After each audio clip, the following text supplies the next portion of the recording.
প্রাথমিক পর্যায়ে শনাক্ত না হলে অনেক সময়ই এই মরণ ব্যাধি থেকে রক্ষা পাওয়া কঠিন হয়ে পড়ে। তবে ক্যান্সার নিয়ে আশার আলো দেখিয়েছে মহাকাশ গবেষণা সংস্থা নাসা।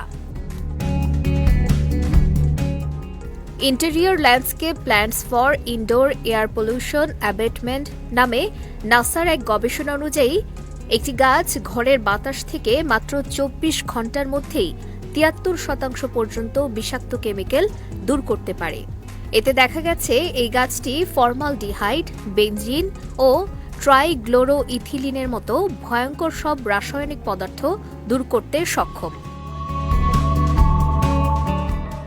যেসব কেমিক্যাল সাধারণত আসবাবপত্র, রং, প্লাস্টিক, কেমিক্যাল ক্লিনার এমনকি পোশাক তৈরির উপকরণেও ব্যবহৃত হয়, যা দীর্ঘমেয়াদে ক্যান্সার, শ্বাসকষ্ট এবং চর্মরোগের মতো জটিল রোগ সৃষ্টি করতে পারে।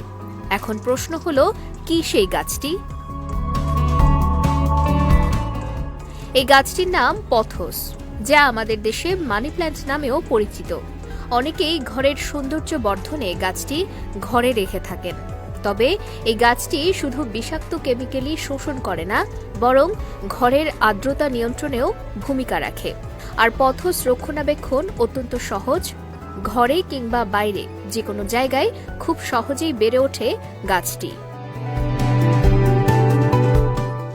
মানবজাতি প্রকৃতির প্রতি সদয় না হলেও প্রকৃতিতেই যে লুকিয়ে আছে মানবজাতির সুস্থ থাকার মূল মন্ত্র, এই গবেষণার তথ্য যেন তারই উৎকৃষ্ট প্রমাণ। তাই প্রকৃতির প্রতি সদয় হওয়ার বিকল্প নেই।